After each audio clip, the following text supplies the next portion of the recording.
Good evening, everyone. Mike Palmer from Know Your Rights Group and Success Coaching International with another important video update again tonight. So the big news of last week was, of course, the fact that the Trump administration completely rejected those WHO pandemic treaty amendments. And they're the ones, of course, that we've been speaking about over the past few weeks. So if you missed that story, I urge you to go and check it out here. This one's entitled, Trump Administration Rejects WHO Pandemic Reforms, Citing US Sovereignty. The United States on Friday, July 18, formally rejected changes to the World Health Organization's pandemic response rules, with President Donald Trump's administration saying the measures violated national sovereignty. The decision comes months after Trump began the process of withdrawing the US from the UN health body upon returning to office in January. In a joint statement, Secretary of State Marco Rubio and Health and Human Services Secretary Robert F. Kennedy said the amendments risk unwarranted interference with our national sovereign right to make health policy. We will put Americans first in all our actions and will not tolerate international policies that infringe on American speech, privacy, or personal liberties, they said. I mean, hallelujah, good to see that one country knows what's going on and is doing something about it. There's a little subheading, disassociation from pandemic rules.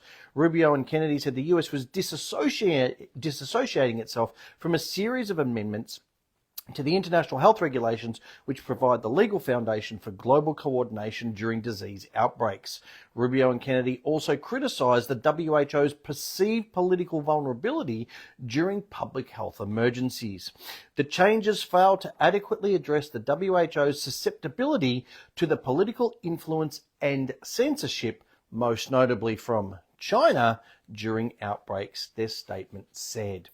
So people are finally starting to understand the superpower that China is, the effect that they can have on other countries, and they are seeing it before it's too late, and they're standing up and fighting back, which is, of course, fantastic to see. Now, as I said on last week's update, don't get me wrong, I don't believe that Trump is going to, save the world, but I can tell you one thing, there are certainly a number of other countries around the world, ours included, that could definitely do with leaders like Trump that are prepared to stand up against these unelected bureaucrats who are trying to dictate to entire nations what's in the best interest of the health of their completely diverse populations.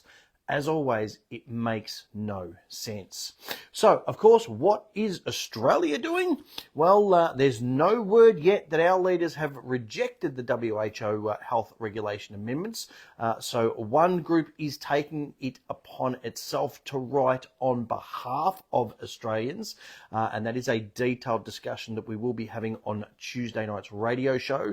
So do be sure to tune into that between 8 p.m. and 10 p.m. As always, you'll find a link in the description and should be going up in the comments section as well.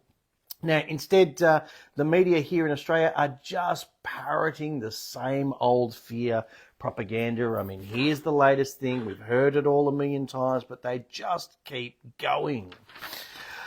Urgent warning over triple virus threat striking the country as experts reveal how you can avoid getting sick. A growing number of Aussie households are falling victim to a trifecta of nasty viruses as cases of influenza, cold and RSV skyrocket across the country. More than 50,000 flu cases were detected in the first 2 weeks of July, with cases the highest in New South Wales, 17,000, followed by Victoria, nearly 10,000, and Queensland, 6,600. COVID and RSV cases were sitting around 13,000 cases for the same period.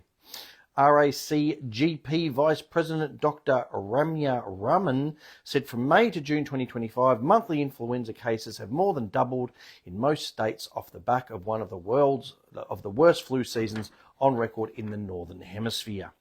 She said so far this July, more than 16,000 COVID cases, 57,000 flu cases and 18,600 RSV notified cases had been lab confirmed. Again, who is going and getting these tests and allowing labs to confirm or deny that they've got a sniffle? I mean, seriously. She said the data is trending in a worrying direction. Oh, of course. I've been in clinic for the last few weeks, and certainly during the July school holidays, I've seen a significant number of patients who've been unwell with respiratory symptoms and have tested positive for the flu or COVID.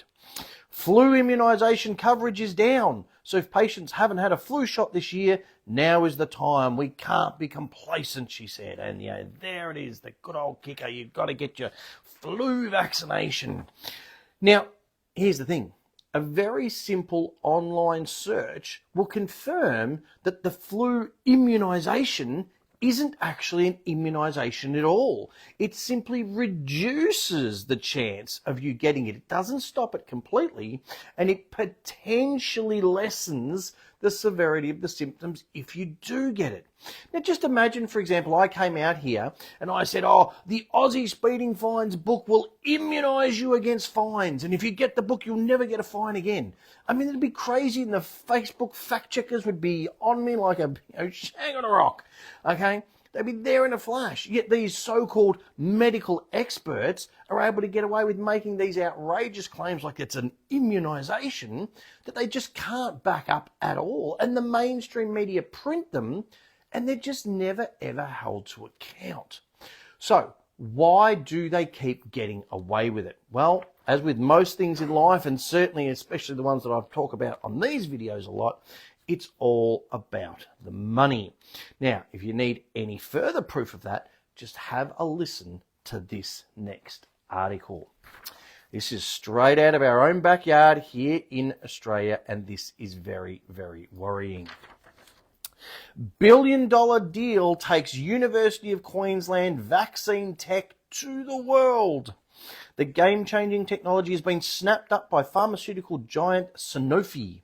The University of Queensland's revolutionary molecular clamp technology, which promises to fast-track vaccine development, because, we need that again, like a hole in the head, against future pandemics. I mean, who's got this crystal ball that can see that there's these future pandemics that are just going to happen? But when was the last time before COVID, back in the Black Plague? But all of a sudden they know that there's something coming in the near future. What does that tell you? Has caught the attention of international biopharma company Sanofi. The French pharma giant has agreed to acquire the biotech company holding the rights to the breakthrough.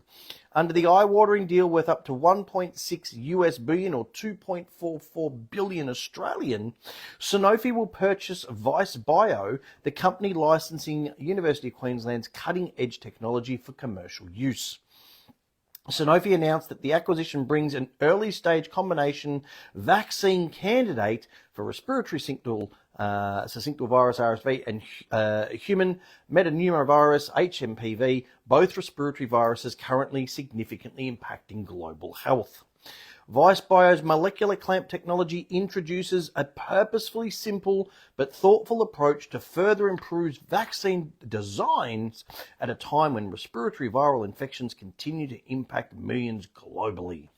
The next generation combination vaccine has the potential, I'm not saying that it will, it has the potential to protect older adults with a single immunisation against multiple respiratory viruses. Isn't that convenient? Lead researcher Professor Keith Chappell said the technology's unique design could revolutionise how quickly vaccines are developed to combat emerging viruses. Look what happened the last time vaccines were rushed to market without proper long-term testing, and they want to make it happen even faster? What are they thinking? But here's the kicker. The platform remains crucial for pandemic preparedness. They're preparing for something that hasn't happened for hundreds of years. But now all of a sudden they just know that something's going to happen. With UQ continuing research partnerships with CEPI to stay ahead of future health threats. I mean, that's just, super comforting, isn't it? Fills you full of confidence that they're going to stay ahead of future health threats that haven't even been released yet. Haven't happened yet. Sorry, my bad. Got to get it right for the fact checkers. But here's the more worrying thing. Here you've got a French company that's invested nearly $2.5 billion into this new vaccine technology. You've got Moderna, okay, who invested over $1 billion into their mRNA factory in Victoria just a short while ago. And yet there's still people out there that can't connect the dots and see that this is all engineered and designed. As always, follow the money. Hopefully those of you watching this video will see it as clear as day and will not fall for whatever it is they choose to bring out as part of their next overall agenda. Now, speaking of the overall agenda, we all know that EVs, electric vehicles, are definitely a very big part of that. Now, for any of you who might be wondering why good old Elbow Sleazy travelled to China recently, then the next article might shed a little bit of light on that for you. So I urge you to go and look this article up, especially for you or anyone you know might be interested in purchasing a new vehicle at some point. So, this is entitled Huge Change Coming to Aussie Roads. A massive shift is coming to Aussie roads over the next decade that will affect almost 1 in 2 cars that we drive. A new report forecasts that China will become Australia's largest source of vehicle imports within the next decade. The report, commissioned by the Australian Automotive Dealer Association and prepared by Centre for International Economics, CIE, projects that by 2035, 43% of all vehicles imported into Australia will be manufactured in China, up from just 15% in 2024 and virtually zero in 2020. So there is a graph of what the nations that were producing our cars looked like 10 years ago in just 2015. Now, here is the forecasted graph for 2035, just 10 years away. Okay, have a look at that huge increase from China. Okay, that is massive. China already dominates the local electric vehicle EV market, accounting for 65% of Australia's battery electric vehicles, BEVs, imports last year. But the report reveals China's growth is not confined to BEVs, but exports of internal combustion engine and diesel vehicles, especially light commercial vehicles and SUVs, has also risen. The report states China's rapid rise is a combination of several factors, including lower production cost. Really? I'll come back to that. Rising consumer demand for low emission vehicles. Really? Not so sure on that one. And the federal government's new Vehicle Efficiency Standard, NVES, which came into effect on the 1st of July. The policy penalises high emission vehicles and incentivises clear alternatives, and is expected to reshape the type of cars entering the Australian market. So it's not a demand for low emission vehicles, it's a coercion into being forced to get low emission vehicles or hit with these extra taxes and fees. While most automotive exporting countries have seen rising manufacturing costs since 2017, vehicle prices from China have remained flat or declined. Why do you think that might be? Okay? Have a look at their labour laws. Have a look at what they do as far as pollution. Have a look at what they do as far as destroying the country. Anyone who saw that 60 Minutes or whatever program on what it was, and how they were, digging up and just destroying the earth for these materials for their batteries. I mean, it is insane what they do over there. Okay, the prices are increasing everywhere else except China. And Elbow Sleazy wants you to support that kind of, global destruction. He's all about, climate change and the green agenda, yet wants to support that kind of madness. Because, of course, they're not interested in actual climate change or greener technologies or anything like that. They're just interested in the money. This is, as always, just about the money. And Elbow and his merry band of Muppets are clearly getting rich off people being coerced into buying these substandard Chinese vehicles that are likely going to be worthless or close to it in just 5 to 10 years' time. So, like the people that got jabbed for donuts, okay? Please don't let any short-term, very minor incentives, okay, fool you into doing something that's going to cost you far more in the long run. And if you need any further proof as to why EVs are not the way to go, especially here in Australia, then check out the following article. And this one specifically talks about Australia's infrastructure. So it says, Aussie cities ranked among the least friendly for EVs. Australia's EV future faces a grim outlook, with a new report showing the nation is missing vital pieces of its electric puzzle. Shocking new data has painted a grim picture for Australia's electric vehicle future, revealing that our major cities are among the least EV friendly in the entire world. A comprehensive global analysis by Compare the Market, which assessed 106 cities, found that some of Australia's major cities consistently landed in the bottom 10 across 5 crucial factors for EV readiness, including incentives and charging station availability. While some cities are better equipped for electric vehicles than others, it doesn't look good for Australia. Canberra emerged as Australia's top performer. Okay, this is the best performing city, securing the 33rd spot globally with a score of 2.94 out of 10. That's it. Couldn't even get 3 out of 10. Now, in any class I ever did in school, that was a fail. Okay? So this is Australia's greatest city. They've scored 2.94 out of 10. That's it. Hobart ranked 89th, trailing behind the Gold Coast, which secured the 88th position. Perth performed a little better, achieving 66th place in the rankings. Brisbane also outperformed Hobart, landing in 85th position. In a closely contested comparison, Melbourne was ranked 73rd, just ahead of Sydney, which came in at 74th. I mean, such great results to be so proud of. While electric cars have gradually made their way into the Australian market, they haven't achieved mainstream appeal, and most states and territories have limited incentives for EV owners. Another significant challenge affecting the adoption of electric vehicles in Australia is the national average electricity cost, which is notably higher than the global average. So they want everybody to get EVs and charge them, yet they're charging people more for electricity than pretty much anywhere else in the world. In addition to this, Australians encounter further obstacles in embracing EV technology, such as range anxiety and high initial purchase costs, which are often associated with soft retail values, i.e. they're pretty much worthless. Now, just as a comparison, to show how pointless these are even on a global scale, just have a listen to this. Dutch cities claim the top 3 positions in the rankings. The Hague, with the huge score, the number 1 score in the entire world, of just 5.14 out of 10. Again, when I went to school, that's barely a pass. 5.14 out of 10, and that's the best city in the world? Rotterdam, 5.1, and Amsterdam 5.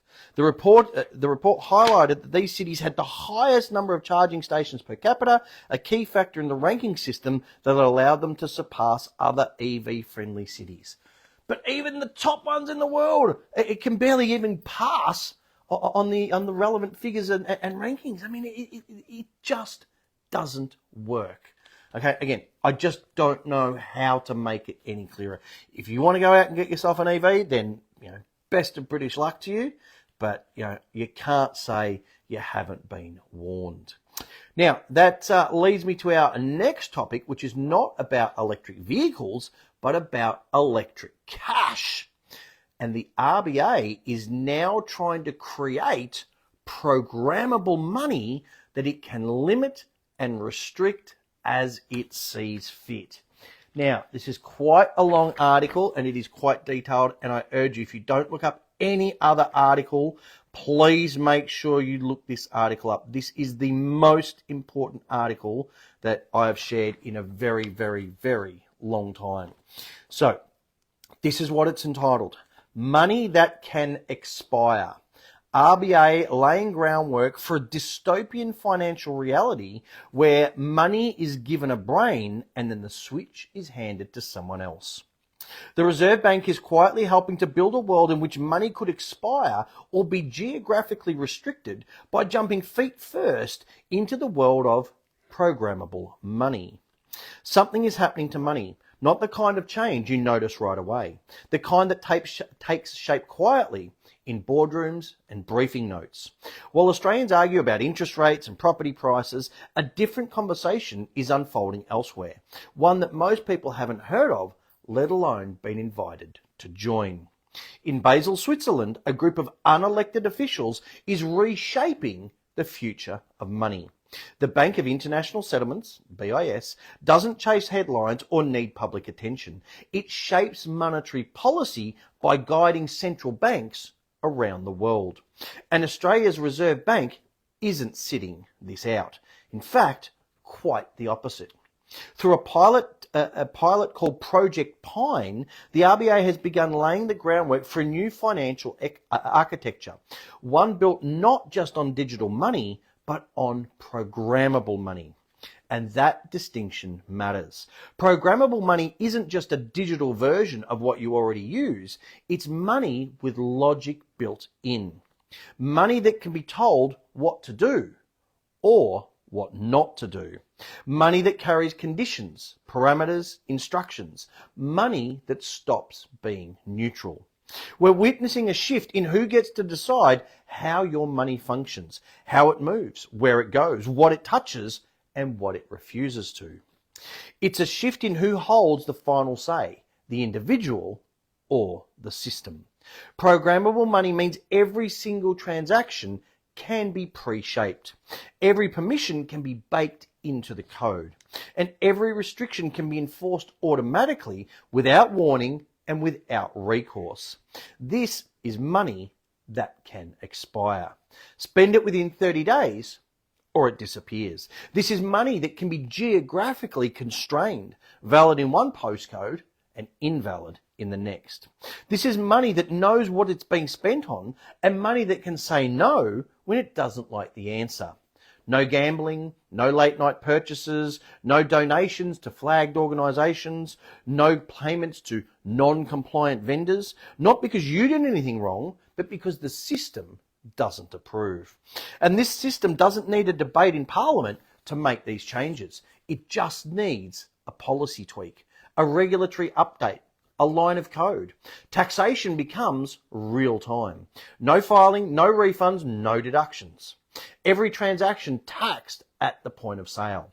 Rates adjusted dynamically. Levies introduced on the fly. You don't vote on it, you don't see it coming, it just appears.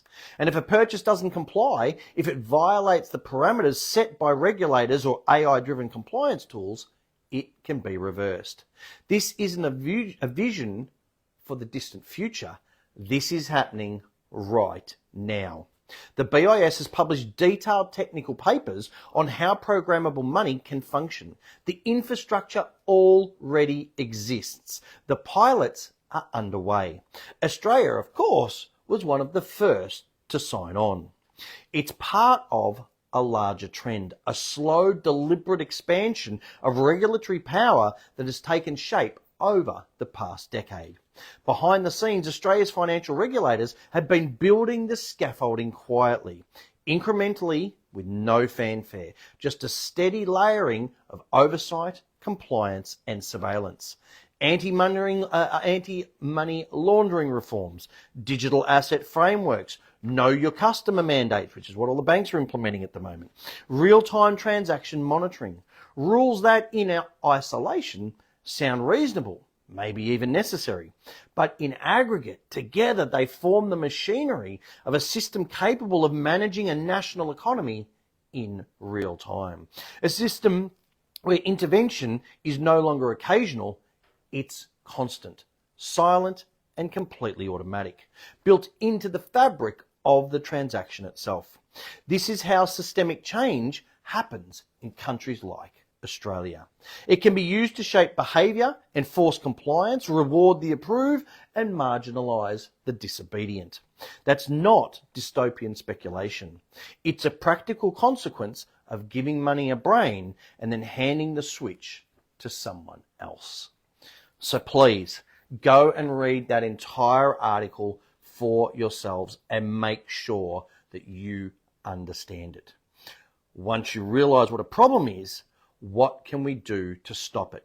Well, first and foremost, we inform others about it. Share these videos, share those articles around as far and as wide as you can so that people are aware of what is going on behind the scenes.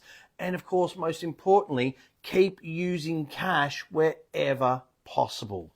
This, of course, is the perfect time to remind everyone about Jason Bryce's petition, the one to legislate a formal cash and banking guarantee in this country, okay, to force shops to accept cash.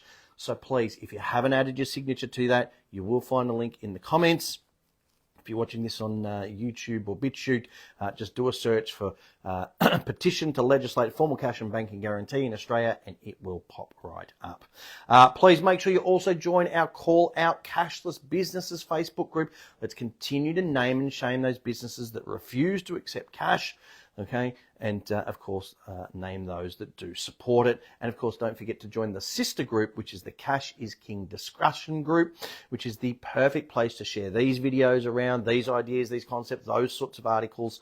So again, people are aware of the dangers of this cashless agenda and can work together to put an end to it.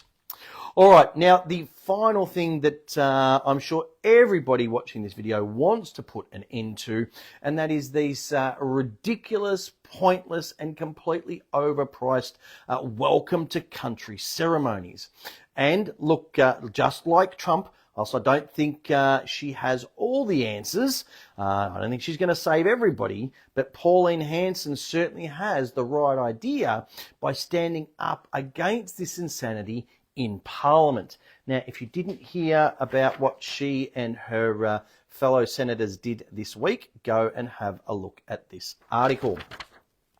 Had a gutful. Pauline Hanson clashes with Sky News host over acknowledgement of country snub. Sky host News Chris Kenny has taken Pauline Hanson to task after One Nation senators turned their back on the acknowledgement of country. Ms Hanson and the three other One Nation senators, Malcolm Roberts and newly elected Warwick Stacey and Tyrone Whitten, all turned their back on the Indigenous ceremony during the opening of Parliament on Tuesday. The One Nation leader has previously turned her back on the welcome to country and acknowledgement of country as debate grows over their use in a wide range of settings, from classrooms and official ceremonies to corporate events and sporting matches. Ms Hanson claimed the reaction from the public on social media has been overwhelming. People are actually saying, good on you. You're standing up for us. We're fed up with this.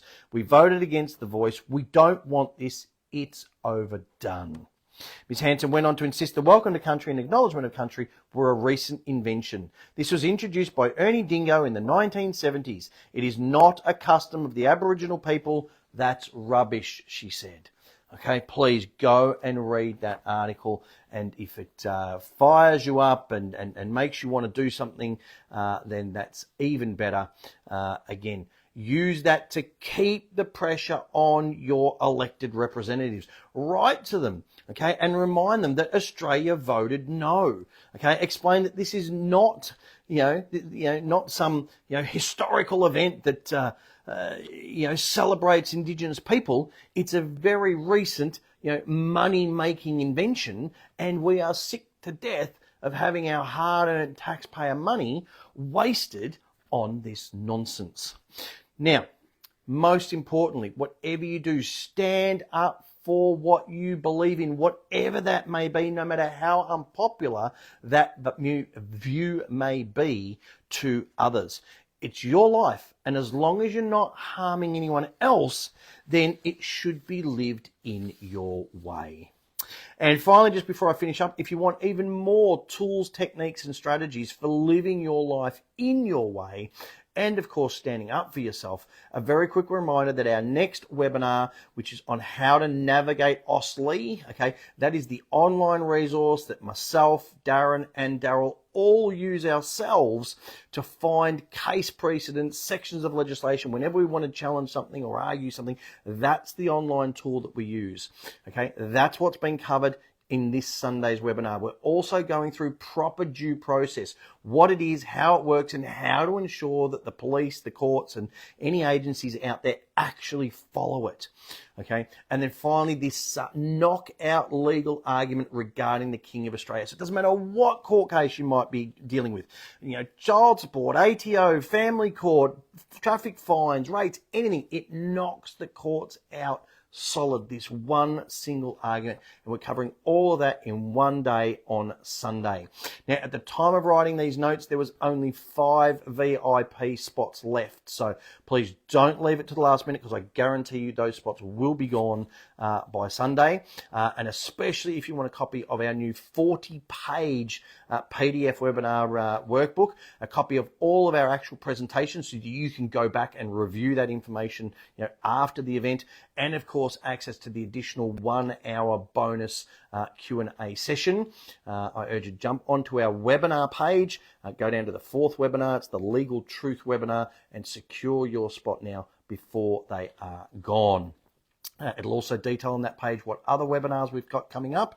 And of course, if you go to our seminar page, you'll find some of the other live events that we've got for the remainder of this year as well. Now, just very quickly, for those who have secured their spot to this weekend's webinar already, we will be sending out the emails with the Zoom links on how to access that webinar later tonight. And anyone who has already ordered the VIP materials, again, those emails will go out later tonight after this video, so do keep an eye out for them. All right, so finally, I want to do as always and finish off with some more great memes to get people thinking. Now, the first one is actually an interesting post that I came across on Facebook, and I thought this was worth sharing with everybody. And this is what it says: if you hold a gun and I hold a gun, we can talk about the law. If you hold a knife and I hold a knife, we can talk about rules. If you come empty-handed and I come empty-handed, we can talk about reason. But if you have a gun and I only have a knife, then the truth lies in your hands. If you have a gun and I have nothing, what you hold isn't just a weapon, it's my life. The concept of law, rules, and morality only hold meaning when they are based on equality. The harsh truth of this world is that when money speaks, truth goes silent. And when power speaks, even money takes 3 steps back. Those who create the rules are often the first to break them, as we've certainly seen here in this country. Rules are chains for the weak and tools for the strong. In this world, anything good must be fought for. That's why our tagline is, those who don't know their rights have none. It shouldn't have to be that way, but unfortunately it is. So you have to know what your rights are and you have to fight for them. So please make sure you learn about your rights and you stand up for them. And please, whatever they bring next, and sadly it's not going to be far away, is never ever forget the absolute stupidity that was being forced upon people and that people were actually accepting of and engaged in. And yes, this could indeed be very true. So as it says, scientists warn that Earth could run out of conspiracy theories by 2025 if they keep coming true at the current rate. And we've certainly seen that happening again this year. Now, this whole talk of digital currency and programmable money is all part of this global reset agenda. Now, this is the great reset that the world really, really wants to see happen. These are the people we need to see locked up and put away, and a true reset for everybody is what we need. And then I'm going to finally leave you with this one, because I think it is very powerful and very, very important for people to remember. And this is what it says. They are counting on you to stop talking about the truth. They are counting on you being too tired, too hurt, too stressed, too distracted, too busy, etc. They are counting on you giving up. Don't stop, no matter how long it takes. Okay, if I can stand here every single Thursday night and do one of these videos, if I can get on air every second Tuesday and do a radio show, if I can get together with Darren and Daryl and run a webinar every month or run around the country doing live events, those sorts of things, then you guys can do your small bit to stand up for yourselves and inform and educate others about their rights too. So I'm going to leave things there for tonight. As always, I do urge you to please make use of all the resources that are available to you to please get informed, get fired up, and get proactive. These videos, as always, are completely free to watch on the videos tab on our Facebook page. You'll also find them on our YouTube channel and our BitChute channel. As always, there's plenty of completely free information on our website, on the other websites that we recommend. Our radio shows, again, completely free to listen to every Tuesday night. We are back live on air again this Tuesday. As I said, we will be talking about that group that is riding on behalf of Australian to the World Health Organization, along with a number of other important topics as well. So do be sure to tune in live on Tuesday night between 8 and 10 p.m. for that. If you've missed any of our past shows over the last 11 years, do be sure to join up as a podcast member. Remember, it costs less than $5 a week to join up as a podcast member. So it's very, very affordable for everybody. If you want to go above and beyond that, of course, we do recommend our Know Your Rights book, the essential step-by-step manual for understanding and exercising your rights. That Aussie Speeding Fines book, which I've mentioned many, many times before, for successfully challenging all manner of unjust and unlawful fines. And we do know, of course, a lot of people are genuinely struggling financially. So please stop throwing good money after bad at these unsecured loans, these personal loans. They can be very easily discharged, just written off with their tried, tested and proven 4-step process.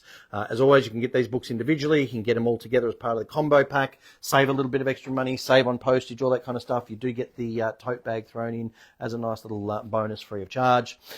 We do, of course, have our beanies. The cold weather is definitely well and truly upon us. So please grab your beanie. People come up, they see the logo, they come up, have a chat. It is a great way to meet like-minded people, as well as keeping their head warm as well.